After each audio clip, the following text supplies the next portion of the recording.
좋은 길을 찾아 걷게 되면 건강도 찾고 마음의 여유도 얻을 수 있는 좋은 기회가 될 텐데요.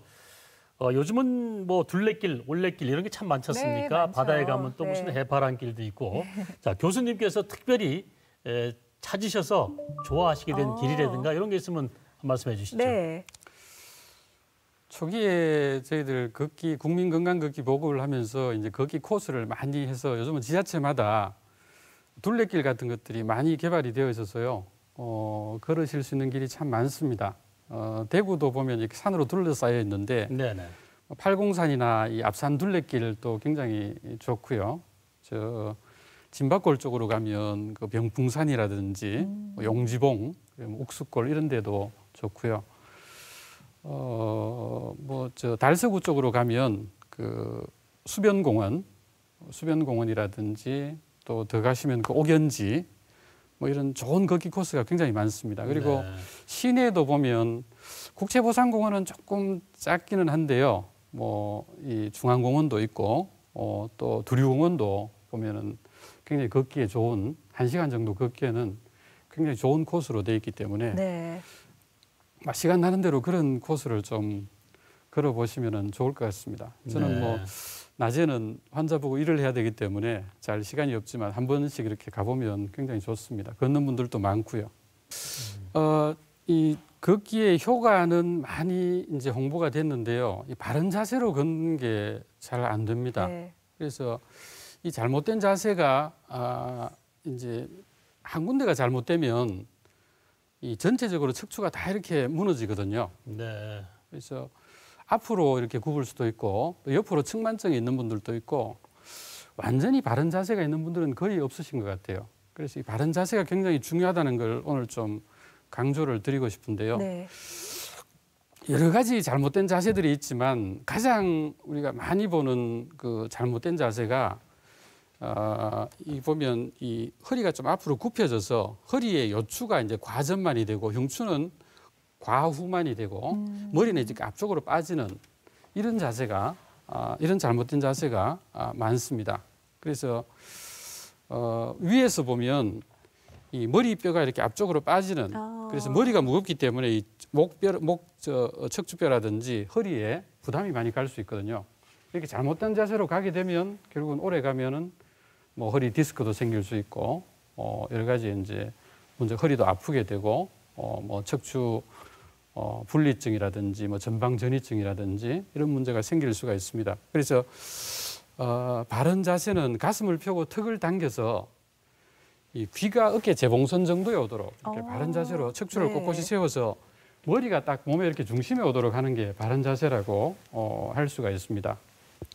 그래서 이렇게 우리가 거북목이라고 하죠. 이렇게 머리가 앞쪽으로 빠지게 되는데 네. 잘못된 이 척추가 이렇게 네. 앞으로 구부러지고 이렇게 되면 결국 머리가 이제 앞쪽으로 빠지게 되는데 귀가 어깨 재봉선에 오도록 해서 척추를 뽑아 올리듯이 꼿꼿하게 세우는 것이 이 바른 자세라고 할 수 있습니다. 네. 저도 바른 자세가 그동안 아니었었던 것 같습니다. 그렇습니다. 네. 키도 좀 크는 것 같은 느낌이 드는 게. 그렇네요. 네. 네. 그리고 일반적으로 이제 임산부의 경우에는 몸을 조심해야 한다는 의미에서 잘 움직이지 않거든요. 자, 걷기가 태아의 건강에도 좋고 또 임신 준비하시는 분들은 임신 확률을 높여줄 수 있다고 하는데 어떻습니까, 교수님? 우리나라가 특히 이제 갱년기 이후에 이제 골다공증이 생기고 이렇게 생기는 걸 산후조리를 잘못했다 그러고 이렇게 출산하고 나서는 또 이제 임신 시기에도 운동을 좀 너무 이렇게 못하도록 하는 그런 잘못된 그 지침을 가지고 있는 것 같아요. 네. 그래서 오히려 고강도 운동은 위험할 수 있고 특히 이제 그런 위험이 있는 분들은 임신에 위험이 있는 분들은 위험할 수 있지만 걷기 같은 운동은 그런 위험을 높이지 않고 오히려 태아나 태아 출산이나 또는 태아 출산 후에 산후 비만을 막는다든지 산후 우울증을 막는다든지 이런 측면에도 도움이 되기 때문에 그런 연구 결과들이 잘 밝혀져 있기 때문에 임신이나 출산 이후에도 가능하면 빨리 이 걷기를 하시는 게 좋을 것 같습니다. 네. 네. 그 임신을 계획하신 분들도 걷기를 하면은 더 확률이 높아진다. 이것도 근거가 있는 이야기인가요? 네, 그렇습니다. 이 불임에서도 임신율이 이 걷기를 하는 군하고 하지 않는 군은 확실하게 하면은 높아진다는 것이 밝혀져 있습니다. 그렇군요. 그 한때 주부들 사이에서는 그 파워워킹도 유행을 많이 했습니다. 그렇죠. 팔을 이렇게 크게 네. 흔들면서 이게 더 운동에 도움이 된다라는 얘기도 있었고, 아까 그 7km 시속 7km처럼 빠르게 걷는 게 뛰는 것보다 훨씬 좋다고 말씀도 하셨는데, 걷기에도 그러고 보면은 참 다양한 종류가 많이 있는 것 같습니다. 소개를 좀 해주시죠. 종류가 참 많은데요. 그래서 뭐 이렇게 그 한번 파워워킹 같은 것들이 한번 이렇게 그 유행처럼 휩쓸고 지나가고 나니까 모든 분들이 그냥 천천히 걸으면서도 팔을 이렇게 그 조금 흉하게 걷는 그런 분들도 많은데요. 네. 걷기의 종류가 참 많습니다. 이 속도에 따라서 뭐 완보, 삼보, 경보, 속보 이렇게 나누기도 하고요. 뭐 여러 가지 이런 걷기 이름의 걷기가 있습니다. 한 번씩 보시면은 일단은 표준은 이 속도에 따라서 이렇게 천천히 걷는 것부터 빠르게 걷는, 이거는 경보는 그 육상 경기 대회에서 하는 이 운동 선수들의 전문 걷기이죠, 그죠? 네, 굉장히 빠르군요. 그래서 이런 속도로 나누고, 걷기는 바른 자세가 있고 잘못된 자세가 있다, 이렇게 통일을 좀 했으면 좋겠습니다. 근데 보면 이 파워워킹이라고 해서 이렇게 팔을 굽히고 여러분들 이게 한때 유행을 했기 때문에 이렇게 걷는 분들이 굉장히 많은데요.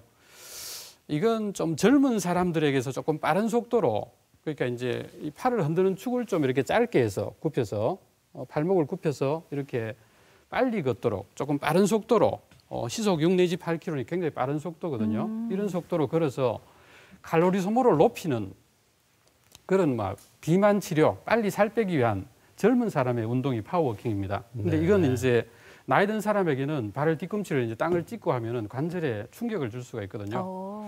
그래서 나이가 드신 분에게는 오히려 이 마사이 워킹이라고 해서 이 발 뒤꿈치를 이렇게 굴려서 걷는, 이게 더 낫습니다. 무릎에 충격을 주지 않고 네. 이 발목 관절을 좀 이렇게 운동을 많이 할 수 있기 때문에.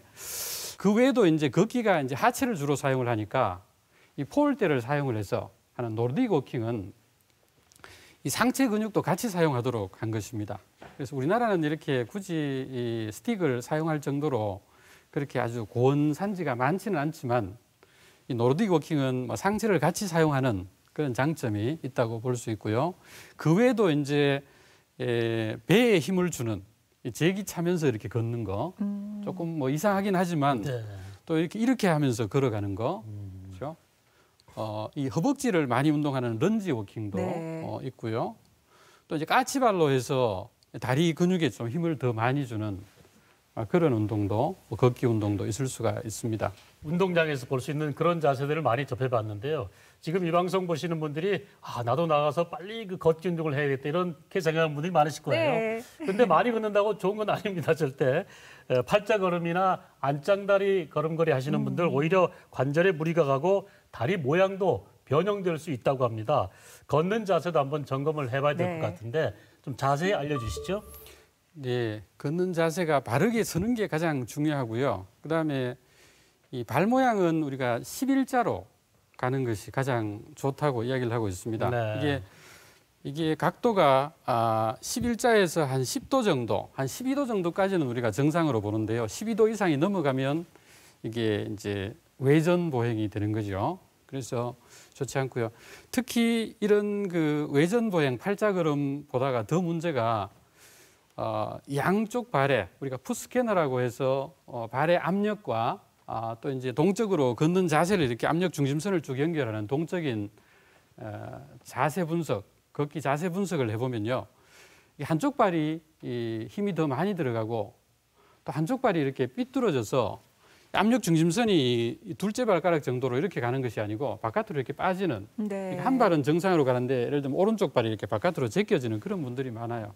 그래서 오른쪽 다리에 그러면 힘이 더 많이 가기 때문에 오른쪽 무릎에 관절염이 먼저 오고, 또 오른쪽 무릎이 아프니까 나중에는 또 왼쪽에 힘이 많이 가서 왼쪽 관절염도 생기고 이렇게 될 수가 있습니다. 그래서 양쪽에 차로 치면은 그 휠 밸런스처럼 양쪽이 균형 있게 바른 자세로 걷게 되면 나이가 들어도 관절염이 생길 위험이 없겠죠. 네. 그리고 이거는 뭐 고칠 수 있는 것은 아닌데요. 타고난 것이라서 고칠 수는 없지만 이 발 모양도 적절한 아치가 있는 정상 발에 비해서 이 아치가 너무 큰 요족도 있고요. 또 이 아치가 거의 없는 평발도 있습니다. 걸으면서 생기는 어떤 체중의 부하를 이 관절에 전달하지 않도록 하는 적절한 이 아치가 필요한데 아치가 너무 높거나 너무 없는 경우에도 결국 오래 걸을 수가 없는 그런 문제가 생기기 때문에 이게 심해서 이제 아프거나 하신 분들은 이제 발바닥에 이제 깔창 같은 걸로 재활의학과 쪽에서 교정을 네. 하기도 합니다. 그 아까 말씀해 주셨을 때 그 발바닥 두 번째 발가락에 이렇게 힘이 들어가게 양쪽에 고르게 압력을 주는 게 좋다고 하셨는데 이거는 자가 방법으로 내가 지금 잘 걷고 있는지 혹시 알 수 있는 방법이 있나요? 그 허리나 이제 다리가 아프신 분들이 이제 정형외과나 신경외과에 가면 푸스캐너라는 아까 보여드린 그런 검사를 하거든요. 네. 그 검사를 해야 우리가 정확한 걸 알 수가 있습니다. 네. 그렇지만 기본적인 자세는 오히려 압력 중심선이 한 두 번째 발가락 정도로 이렇게 나가는 게 좋다는 것이고요. 네. 11자로 걷기 위해서는 이렇게 발 제껴지시는 분들은 엄지발가락으로 밀고 나간다. 이런 기분으로 하면 제껴져 있던 발이 이 바른 자세로 11자로 가는 걸 볼 수 있거든요. 그래서 뒤꿈치부터 닫고 굴리면서 엄지발가락으로 밀고 나간다. 이런 느낌으로 걸으시면 바른 걷기 자세가 될 수가 있습니다. 걷기의 운동 효과에 대해서 지금 잘 설명을 해주고 계신데요. 걷기도 운동으로 본다면은 모든 운동엔 다 준비 운동이 있잖아요. 그 운동을 더 효과적으로 할 수 있게끔 도와주는 걷기에도 좀 특별한 준비 운동이 있을까요? 네, 뭐 1시간 이렇게 걷기 위해서는 미리 준비 운동으로 몸을 다 풀어주시는 게 필요한데요. 네. 오늘 이 시간에 여러분들 딱 2가지 운동만 좀 기억을 하셨으면 좋겠습니다. 그래서 바른 자세, 그리고 허리가 잘못된 자세로 허리가 아프시거나 허리가 문제가 있는 분들이 많기 때문에 그런 분들에게 도움이 되는 이 장요근 스트레칭과 또 버드독 운동 이 2가지만 제가 말씀을 드려보겠습니다. 네. 먼저 장요근 스트레칭입니다. 이 장요근이란 것이 이제 요추뼈하고 장골하고 연결되어 있는 그런 뼈입니다. 옆에서 보시면은 이렇게 이제 척추하고 다리뼈, 장골하고 이렇게 붙어 있는 근육인데요. 이게 이제 사람이 항상 이렇게 뒤로 제껴져 있는 것이 아니라 앞쪽으로 이렇게 숙여져 있기 때문에 이 장요근이 거의 다 이렇게 수축이 되어 있습니다. 수축이 된 상태에서, 그러니까 몸이 앞으로 이렇게 무너져 있는 상태에서 걸을 때는 몸을 세워야 되니까 이 장요근이 수축이 되어 있으면 이렇게 세우니까 엉덩이가 이렇게 튀어나오고 그렇게 되면 이 허리뼈에 이제 부담이 와서 우리가 이 요추 4번, 5번과 요추 5번과 천추 사이에 디스크가 잘 생기고 여기에서 주로 이제 척추 협착증이나 척추 분리증이나 척추 전방 전이증 같은 것들이 생기는 이유가 이 잘못된 자세, 걷기 자세 때문이라고 볼 수 있습니다. 그래서 이 장요근은 굉장히 많은 분들이 이제 수축이 돼 있기 때문에 네. 이 장요근을 스트레칭하는 방법은 이제 왼쪽 발을 앞으로 내고 오른쪽 다리를 이렇게 무릎을 해서 몸을 똑바로 세워주면 이 오른쪽 장요근이 스트레칭 되는 걸 여러분들 생각하실 수 있죠. 네. 이런 방법이 있고 또 누워서 이렇게 받침대를 해서 이렇게 하면 이분은 이제 오른쪽 다리를 스트레칭하는 것이 아니고 왼쪽 장요근을 스트레칭하고 있는 것이죠. 그래서 이 장요근을 좌우를 좀 스트레칭 해주는 것이 일단 바르게 서서 바르게 걸을 수 있는 아주 가장 중요한 그런 준비 운동이 되겠습니다. 네. 그다음 2번째는 이 허리가 아프신 분들, 뭐 디스크라든지 허리가 아픈 척추 협착증이라든지 그런 것들 때문에 아프신 분들이 참 많은데 이 척추 기립근 등 쪽에 있는 근육들을 강화시키는 운동이 바로 좀 권고드리고 싶은 게 버드독 운동입니다. 그래서 이 독 자세로, 그러니까 강아지가 이렇게 서 있는 자세로 이렇게 해서 네. 이 사실은 엎드려서 팔다리를 다 들면은 이게 등 근육에 힘을 많이 운동을 하게 되는데 이건 너무 힘들기 때문에 이 자세에서 이제 새처럼 왼쪽 팔을 들고 오른쪽 다리를 들고 천천히 10가지 세시면 됩니다. 네. 8초 이상이라고 되어 있는데 이렇게 하시게 되면 이 등 쪽 근육에 힘을 주는 운동이 될 수가 있겠죠. 네. 그다음에는 이제 오른쪽 팔을 들고 왼쪽 다리를 드는 이런 운동을 하시게 되면 이걸 한 천천히 10가지만 세시면 이 척추 기립근에 이제 근육이 강화가 되면 허리에 부담이 훨씬 줄어들 수가 있겠죠. 아마 여러분들 허리 아프신 분들 뭐 정형외과나 신경외과 가시면은 우리 의사 선생님이 이런 것들을 다 교육을 하실 시간이 없습니다. 그래서 약 처방하고 뭐 물리치료하고 검사만 하고 이렇게 되는데 사실 근본적으로 그렇게 해서 안 되면 또 수술로 하는 수밖에 없기 때문에 조금이라도 이제 나아지기 위해서는 이 척추를 세우는 근육을 강화시켜주는 이 버드독 운동, 이 운동도 꼭 한번 참고를 하시고 특히 허리 아프신 분들은 이 운동을 꼭 이제 권하는 것이 좋을 것 같습니다. 네. 네. 자, 교수님 백문이 불여일견이라고요. 장요근 스트레칭 시범 좀 보여주실 수가 있습니까? 네, 이제 버드독 운동은 허리 척추 기립근 운동이니까요. 네. 우리가 바른 자세를 위해서 오늘 주제가 걷기, 건강 걷기니까 자세를 바로 세우기 위해서 꼭 필요한 장요근 네. 스트레칭을 한번 보도록 하겠습니다. 네. 이 무릎을 땅바닥에 대야 되기 때문에 매트 같은 거, 네. 방석 같은 걸 좀 사용하시는 게 좋습니다. 네. 무릎이 아플 수 있기 때문에 그래서 한쪽 무릎을 땅에 대고요. 네. 다른 쪽 발을 좀 앞쪽으로 쭉 밀어서 이 상태에서 허리를 이렇게 쭉 밀어주면 어떻게 되겠습니까? 지금 이 왼쪽에 네. 네. 장요근의 스트레칭이 되겠죠. 이걸 다리를 똑바로 세우는 걸, 이 허리를 이렇게 앞으로 미는 걸 잘 하기 힘드신 분들이 많기 때문에 그런 경우는 확실하게 하는 방법이 왼팔을 이렇게 들어주시면 이 상태에서 천천히 반대편 팔을 들어주는군요. 예, 천천히 10가지 세면 이 왼쪽에 네. 장요근의 스트레칭이 될 수가 있고요. 또 그다음에 이제 반대쪽도 네. 해야 되겠죠. 그래서 이렇게 해서 오른쪽 장요근을 스트레칭하는 방법은 오른쪽 골반을 이렇게 쭉 밀어주면 네. 이 오른쪽 장요근이 스트레칭이 되고요. 팔을 이렇게 들어주시고 네. 천천히 10가지 세시면 장요근 스트레칭이 될 수가 있겠습니다. 네. 동작이 그렇게 어려워 보이지는 않는데요. 저도 한번 해볼까요? 네, 한번 보여주시죠. 저도 한번 시범을 보여보겠습니다. 자, 팔을 벗고요. 자, 이렇게 다리를 쭉 뻗어서 네, 자, 이렇게 해서 예, 팔을 들어주시면 반대편 팔을 확실합니다. 들어주고. 네, 자, 이게 자세가 뭐 바르게 된 건가요? 네, 지금 팔처럼 쭉 예, 스트레칭을 예. 아프세요? 괜찮으신가요? 조금 네. 있으면 평소에 장요근이 조금 아, 수축이 되어 있다는 그렇습니까? 그런 뜻입니다. 그래서 이런 거 몇 번 정도 횟수를 예, 쉬어야 지금 한- 되는지요? 지금 한 5초 됐기 때문에 네네. 5번만 더 세시죠. 하나, 네. 둘, 셋, 넷, 5 됐습니다. 자, 이걸 반대쪽. 하루에 몇 번 정도 해야 되는지요? 아침 저녁으로 한 번만 하셔도 됩니다. 네. 예. 하루에 2회 정도. 그리고 이제 네. 우리가 걷기 전에 무조건 그냥 나는 많이 걷는다, 나는 걷기 전문가야 그러고 무조건 막 걷는 분들이 있는데 바른 자세로 걷지 않으면은 이 관절에 부담이 올 수 있기 때문에 오히려 네. 장요근 스트레칭을 쭉 한번 하시고 그 다음에 걸으시는 게 자세도 더 바르게 할 수 있고 허리에 부담을 줄일 수가 있겠죠. 네. 네, 네. 임신부가 하기에도 괜찮은가요? 괜찮습니다. 저도 알겠습니다. 이걸 잘 해보니까 배워보겠습니다. 예. 복근도 좀 당기고 어. 허리도 좀 당기고 운동 효과가 있는 것 같습니다. 허리가 쭉 펴지는 느낌이 네네, 들죠. 네. 네. 그 사이에 여러분도 좀 한번 생기가 해보시기 생기신 것 바랍니다. 같아요. 네. 걷기는 또 어디서나 가능하다는 게 참 장점인데요. 교수님께서는 또 야간 산행을 즐기신다는 얘기를 들었어요. 야간 산행도 좋아하시는 분들 많은데 좀 조심해야 될 점이나 아니면 예. 장점 어떤 게 있을까요? 이 밤새도록 걷는 행사도 있고 그런데요. 생활 리듬에 방해를 주기 때문에 사실 야간 걷기는 제가 건강 차원에서 좀 권하지 않고 있었는데요. 몇 년 전부터 이제 야간 산행을 해보니까 장점이 있는 것 같아요. 초저녁에 한 7시에서 한 10시 사이에 이렇게 주위에 그런 그렇게 가파르지 않은 안전한 쪽을 이렇게 걸어보니까요. 야간 산행은 낮에 비해서 이게 주위에서 정보들이 많이 들어오지 않기 때문에 뭐 낮에는 이런 경치도 보이고 여러 가지 나무 풀들도 보이고 해서 이렇게 좀 산만해지는데 야간에 걷기는 이게 이 라이트를 켜고 불을 켜고 이렇게 내 앞만 보고 걷기 때문에 빨리 이제 내 내면으로 빠져 들어가는 것 같아요. 그래서 얼마 걷지 않은 것 같은데 뭐 3시간 금방 시간이 가더라고요. 네. 그런 면에서는 장점이 좀 빨리 이렇게 운동 효과는 물론 있겠죠.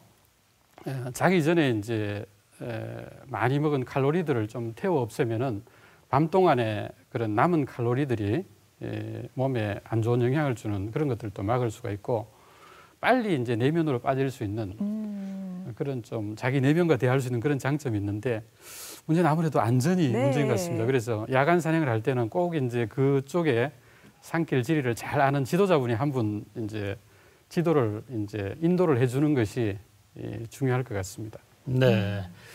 그리고 전문화된 걷기라고 할 수 있는 등산이나 국토 종주 같은 걸 하려면은 장소마다, 그러니까 포인트마다 챙겨야 할 물건들이 따로 있을 것 같은데요. 그럴 것 같아요. 어떤 네. 장비가 필요하고 음식은 어떤 것들을 챙겨가면 좋을지 팁을 좀 주신다면 어떤 게 있을까요? 예, 일단 그 시간을 많이 내야 되기 때문에요. 상당한 준비가 필요합니다. 뭐 계획도 필요하고요. 특히 이제 그 임도를 따라서 가는 뭐 해파랑길 같은 해안길 걷기 같으면 중간중간에 이제 그런 먹을 거나 물 같은 걸 보충할 수 있는 그런 장소들이 있기 때문에 덜하지만 이 뭐 백두대간이라든지 산길 이렇게 걷는 분들은 중간중간에 준비해야 될 것도 참 많겠습니다. 그리고 산은 아무래도 좀 기후 변화에 따라서 갑자기 추워질 수도 있고 하기 때문에 보온이라든지 또 뭐 길을 잃어버릴 때를 대비해서 뭐 이 란턴이라든지 네. 예, 그런 먹는 거라든지 뭐 보온 같은 거 옷이라든지 그런 것들이 준비가 좀 필요하겠습니다. 네. 걷기가 건강에 좋다라는 건 참 잘 알고 있었지만 오늘 이렇게 한 시간을 같이 하다 보니까 이렇게나 과학적으로 입증이 된 효과적인 부분이 참 많았구나 새삼 놀랍습니다. 좀 이 걷기 활성화를 위해서 걷기에 대한 인식 어떻게 좀 바뀌었으면 좋겠습니까? 이 말씀을 드렸는데 이 걷기가 지금 많이 활성화가 돼서 사람들이 걷기가 중요하다는 건 다 알고 있습니다. 그래서 하루에 1시간 걷는 게 중요하다. 걷기 길도 많아지고 걷기가 많이 보급이 된 건 사실인데 또 한 가지 측면 제가 이야기 드린 게 있죠. 그냥 막 걷는 것이 아니고 바른 자세로 걷는 것이 굉장히 중요합니다. 그래서 우리 이 결론적으로 보면 뭐 당뇨병이 있거나 고혈압이 있거나 뭐 무슨 병이 관절염이 있는 분들까지 사실 하루에 바른 자세로 1시간 걷기를 하시면 된다 이렇게 이야기를 드릴 수가 있는데 뭐 1시간 걸으면은 여러 가지 제가 연구 논문 자료들을 종합해서 설명을 드렸듯이 뭐 생활습관병이라든지 암, 당뇨, 심장병, 중풍, 치매, 우울증 같은 것들을 예방할 수가 있고요. 근데 한 가지 더 중요한 게 지금 아직까지 좀 걷기에 대해서 충분하게 교육이 잘 안 되는 것이 바른 자세입니다. 네. 그래서 무조건 걷는 것이 아니고 이 관절에 부담이 가지 않도록 준비 운동으로 좀 이렇게 바른 자세를 좀 만들어서 그죠? 이렇게 몸만 이렇게 척추만 꼿꼿하게 세워도 이 보기 싫고 이 만성 질환의 원인이 되는 복부 비만이 또 예방이 되고 또 이제 장요근 스트레칭 같은 걸 해서 척추를 꼿꼿하게 세워주면 훨씬 더 이제 보기에도 좋고요. 나이가 들어도 꼿꼿하게 그렇게 사실 수가 있거든요. 그래서 하루에 1시간 걷기도 중요하지만 바른 자세로 걷기도 굉장히 중요하다는 말씀을 드리고 싶습니다. 그리고 또 이제 걷기를 이렇게 교육을 하면서 보면 지도자 교육을 해도 그렇고 야 걷기 너무 지루하지 않느냐. 다른 운동은 재미가 있는데 걷기는 뭐 너무 지루하고 뭐 사람이 기본적으로 하는 운동이고 활동이라서 그렇게 생각하는지도 모르겠지만 네. 이 헨리 데이비드 소로라는 자연주의 철학자가 했는 말이 있습니다. 사람 사는 것하고 걷는 것은 공통점이 있는데 좀처럼 지루해지지 않는다고 했습니다. 우리가 걷는 걸 지루하다고 생각하면 사는 게 다 지루하죠. 그죠? 뭐 일하는 것도 지루하고 밥 먹는 것도 지루하고 노는 것도 지루하고 그렇게 따지면 지루 안 한 게 없는데 사실 길을 걷는다는 것은 같은 길을 걷더라도 아침, 점심, 저녁이 다릅니다. 그리고 봄, 여름, 가을, 겨울이 다르고요. 내가 혼자 걷느냐 다른 사람하고 같이 걷느냐 이게 다르죠. 같이 걷는 사람이 누구냐에 따라서도 다르고요. 또 나 혼자 걷더라도 내 기분에 따라서 또 다를 수가 있습니다. 그래서 길을 걷는다는 것은 전혀 지루한 운동이 아니라 우리가 이제까지 워낙 사람이 걸으면서 살기 때문에 걷기의 중요성을 몰랐을 뿐이지 이렇게 운동 효과는 뛰어나고 신체적인 것뿐만 아니라 정신적인 효과 그리고 명상의 효과까지 있는 그리고 뭐 비용도 들지 않고 환경 친화적인 아주 안전한 가장 안전한 운동이 걷기라는 사실 하루에 1시간 바른 자세로 걷기를 꼭 생활화하시면 여러 가지 이 생활 습관병이나 암, 심장병, 중풍 이런 것들 많은 부분 예방할 수 있기 때문에 좀 더 이 바른 자세로 1시간 걷기라는 것을 좀 기억을 하시면 좋을 것 같습니다. 네. 네, 바른 자세로 많이 걸으면 참 좋을 것 같습니다. 날씨가 좋은 날 걸어보면 기분이 참 좋아져요. 그렇죠. 네. 햇볕 속에 비타민 D 덕분에 행복 호르몬인 세로토닌이 분비되기 때문이라고 합니다. 네. 그런데 이 비타민 D가 우리 몸에 좀 부족해지면 전신 건강에 영향을 미치기 때문에 걷기 활동 자체가 힘들어질 수도 있다고 합니다. 그렇습니다. 다음 시간에도 김대현 교수님 모시고 우리 몸의 활력을 만드는 비타민 D에 대한 비밀을 밝혀보겠습니다. 다음 주도 여러분 꼭 기대해 주시기 바랍니다. 네, 건강으로 향하는 지름길, 오늘 걷기에 대해서 알려주신 분 김영대학교 동산의료원 김대현 교수님과 함께했습니다. 감사합니다. 고맙습니다. 네.